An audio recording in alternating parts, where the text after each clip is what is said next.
Okay, guys, so here we go with part 2 of chapter 7.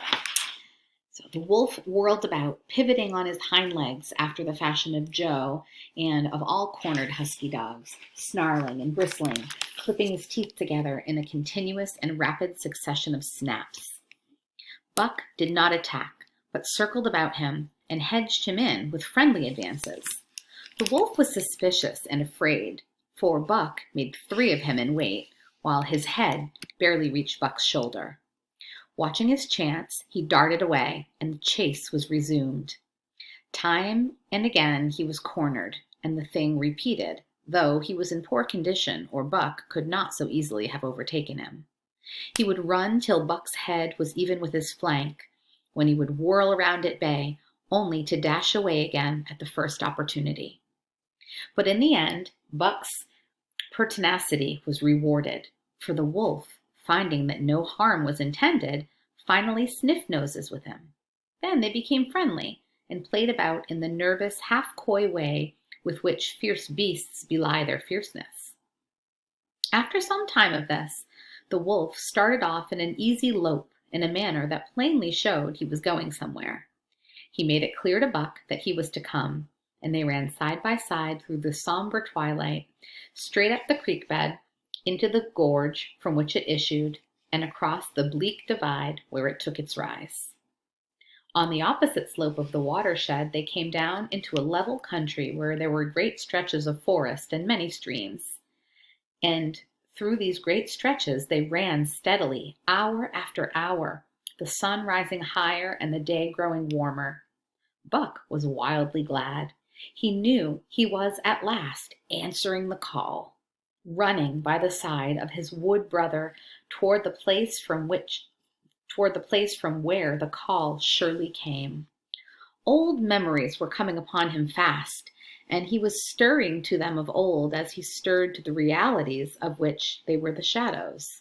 He had done this thing before, somewhere in that other and dimly remembered world, and he was doing it again now, running free in the open, the unpacked earth underfoot, the wide sky overhead. They stopped by a running stream to drink, and stopping, Buck remembered John Thornton. He sat down. The wolf started on toward the place from where the call surely came, then returned to him, sniffing noses and making actions as though to encourage him. But Buck turned about and slowly started on the back track. For the better part of an hour the wild brother ran by his side, whining softly. Then he sat down, pointed his nose upward, and howled. It was a mournful howl, and as Buck held steadily on his way, he heard it grow fainter and fainter until it was lost in the distance. John Thornton was eating dinner when Buck dashed into camp and sprang upon him in a frenzy of affection, overturning him, scrambling upon him, licking his face, biting his hand, playing the general tomfool, as John Thornton characterized it, the while he shook Buck back and forth and cursed him lovingly. For 2 days and nights, Buck never left camp. Okay, sorry, I stopped for a second because I thought that it wasn't recording, so I'm going to continue. For 2 days and nights, Buck never left camp, never let Thornton out of his sight. He followed him about at his work, watched him while he ate, saw him into his blankets at night and out of them in the morning. But after 2 days, the call in the forest began to sound more imperiously than ever. Buck's restlessness came back on him, and he was haunted by recollections of the wild brother, and of the smiling land beyond the divide, and the run side by side through the wide forest stretches. Once again he took to wandering in the woods, but the wild brother came no more, and though he listened through long vigils, the mournful howl was never raised. He began to sleep out at night, staying away from camp for days at a time. Once he crossed the divide at the head of the creek and went down into the land of timber and streams. There he wandered for a week, seeking vainly for fresh sign of the wild brother, killing his meat as he traveled, and traveling with the long, easy lope that never seems to tire. He fished for salmon in a broad stream that emptied somewhere into the sea, and by this stream he killed a large black bear, blinded by the mosquitoes while likewise fishing, and raging through the forest helpless and terrible. Even so, it was a hard fight, and it aroused the last latent remnants of Buck's ferocity. And 2 days later, when he returned to his kill and found a dozen wolverines quarreling over the spoil, he scattered them like chaff, and those that fled left two behind who would quarrel no more. That's where you can make an inference. What do you think Jack London is implying there? If they could quarrel no more, what did Buck do? The blood longing became stronger than ever before. He was a killer, a thing that preyed, living on the things that lived, unaided, alone, by virtue of his own strength and prowess, surviving triumphantly in a hostile environment where only the strong survived. Because of all this, he became possessed of a great pride in himself, which communicated itself like a contagion to his physical being. It advertised itself in all his movements, was apparent in the play of every muscle, spoke plainly as speech in the way he carried himself, and made his glorious furry coat, if anything, more glorious. But for the stray brown on his muzzle and above his eyes, and for the splash of white hair that ran down midmost down his chest, he might well have been mistaken for a gigantic wolf, larger than the rest of the breed. From his St. Bernard father he had inherited size and weight, but it was his shepherd mother who had given shape to that size and weight. His muzzle was the long wolf muzzle, save that it was larger than the muzzle of any wolf, and his head, somewhat broader, was the wolf head on a massive scale. His cunning was wolf cunning and wild cunning. His intelligence, shepherd intelligence, and St. Bernard intelligence. And all this, plus an experience gained in the fiercest of schools, made him as formidable a creature as any that roamed in the wild. A carnivorous animal living on a straight meat diet, he was in full flower at the high tide of his life, overspilling with vigor and virility. When Thornton passed a caressing hand along his back, a snapping and crackling followed the hand, each hair discharging its pent magnetism at the contact. Every part, brain and body, nerve tissue and fiber, was keyed to the most exquisite pitch, and between all the parts there was a perfect equilibrium or adjustment. To sights and sounds and events which required action, he responded with lightning-like rapidity. Quickly as a husky dog could leap to defend from attack or to attack, he could leap twice as quickly. He saw the movement or heard sound and responded in less time than another dog required to compass the mere seeing or hearing. He perceived and determined and responded in the same instant.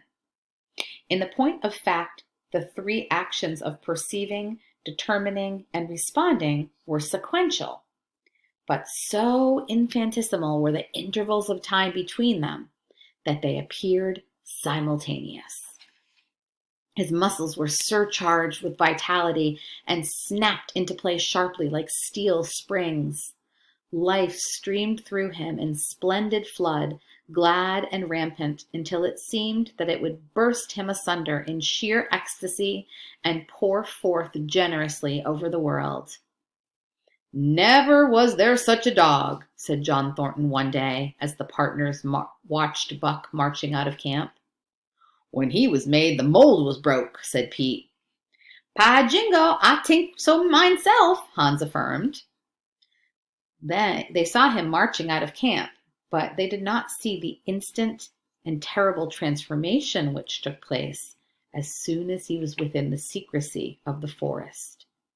He no longer marched.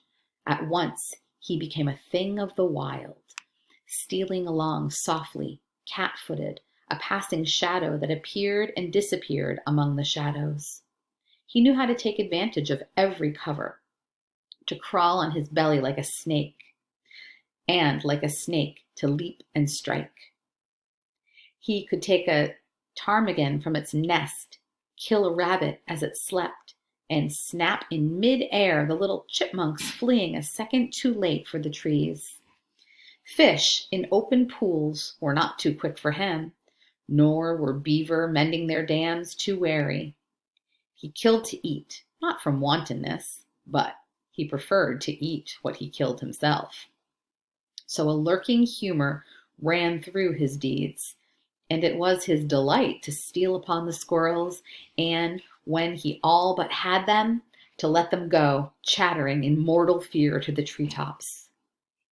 As the fall of the year came on, the moose appeared in greater abundance, moving slowly down to meet the winter in the lower and less rigorous valleys. Buck had already dragged down a stray, part-grown calf, but he wished strongly for larger and more formidable quarry, and he came upon it one day on the divide at the head of the creek. A band of 20 moose had crossed over from the land and streams and timber, and chief among them was a great bull. He was in a savage temper, and standing over 6 feet from the ground, was as formidable an antagonist as even Buck could desire. Back and forth the bull tossed his great palmated antlers, branching to 14 points and embracing 7 feet within the tips. His small eyes burned with a vicious and bitter light while he roared with fury at the sight of Buck. From the bull's side, just forward of the flank, protruded a feathered arrow end, which accounted for his savageness. And here's a picture of that bull moose with the arrow in his flank.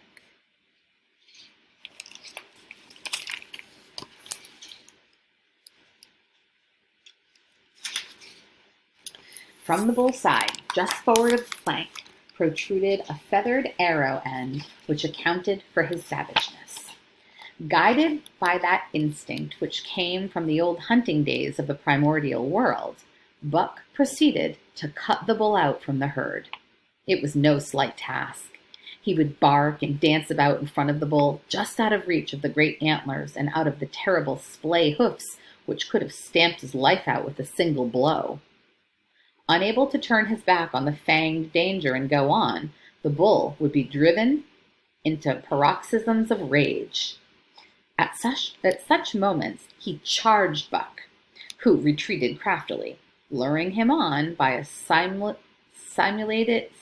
inability to escape.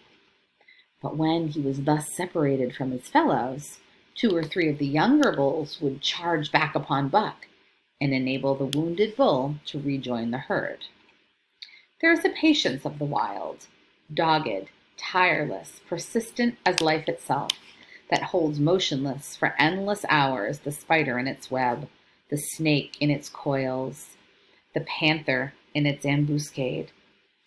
This patience belongs peculiarly to life when it hunts its living food, and it belonged to Buck as he clung to the flank of the herd, slowing its march, irritating the young bulls, worrying the cows with their half-grown calves, and driving the wounded bull mad with helpless rage.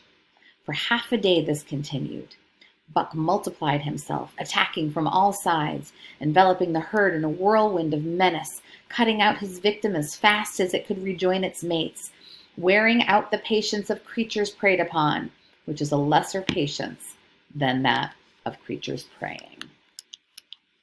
As the day wore along and the sun dropped to its bed in the northwest, the darkness had come back and the fall nights were 6 hours long. The young bulls retraced their steps more and more reluctantly to the aid of their beset leader. Okay, I'm going to stop there and we'll come back for part 3.